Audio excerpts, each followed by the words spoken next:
The lion king. Africa के विशाल मैदानों में सुबह का सूरज उगता है। हवा में एक नई जिंदगी की खुशबू है। सब जानवर एक ही दिशा में जा रहे हैं, प्राइड रॉक की तरफ। सबके दिल में उत्साह है क्योंकि आज राजा मुफासा और रानी सराबी के घर एक नई जिंदगी आई है। उनका बेटा सिम्बा। बुद्धिमान बंदर रफीकी अपने हाथ में रंग लगाकर सिम्बा के माथे पर तिलक लगाता है, फिर उसे दोनों हाथों में उठाकर सूरज के सामने दिखाता है। सब जानवर घुटनों पर झुककर सलाम करते हैं। जमीन में गूंजती है एक दहाड़, जिंदगी की नई दौर की। लेकिन इस खुशी के समय में भी एक ऐसी आत्मा है जिसे जलन हो रही है। स्कार, मुफासा का छोटा भाई। स्कार हमेशा चाहता था कि एक दिन वो राजा बने, लेकिन सिम्बा के पैदा होने के बाद वो सपना टूट गया। उसके चेहरे पर एक मुस्कुराहट होती है, पर अंदर से उसका दिल आग में जल रहा होता है। वो सोचता है, मैं मुफासा से ज्यादा समझदार हूँ, ज्यादा चतुर हूँ, पर तकदीर ने सब कुछ उसे दे दिया और मुझे कुछ नहीं। यहीं से शुरू होती है स्कार के मन में बदले की चिंगारी।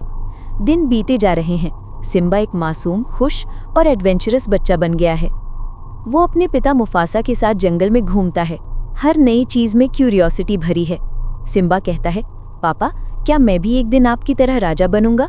मुफासा मुस्कुराता है, कहता है, हाँ बेटा, लेकिन याद रखना, राजा वो नहीं होता जो सब पर हुक्म चलाए। राजा वो होता है जो सबका ख्याल रखे। फिर वो उसे समझाता है, जिंदगी एक चक्र है सिम्बा। हर जानवर, हर पेड़, हर हवा का जर्रा एक दूसरे से जुड़ा है। जब हम मरते हैं, हम मिट्टी बन जाते हैं और मिट्टी से घास उगती है जिसे हिरन खाता है, और हम उससे। ये है the circle of life. Simba अपने पिता की बातें ध्यान से सुनता है, लेकिन उसके दिल में सिर्फ एक जज्बा है, एडवेंचर। एक दिन स्कार सिम्बा के पास आता है और कहता है, सिम्बा, क्या तुम्हें एक सीक्रेट जगह देखनी है?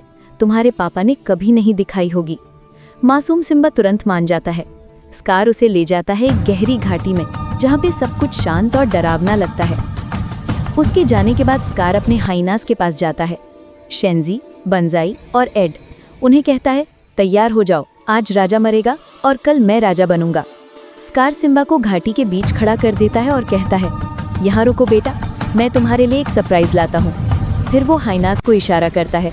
दूर पहाड़ों से एक बड़ा सा झुंड, हजारों विल्डबीस्ट घाटी की तरफ भागने लगते हैं।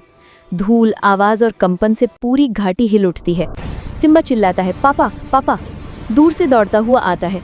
मुफासा अपने पूरे जोर से सिम्बा को ऊपर ले जाता है, उसे सुरक्षित जगह पर छुपाता है, लेकिन खुद क्लिफ के किनारे लटक जाता है।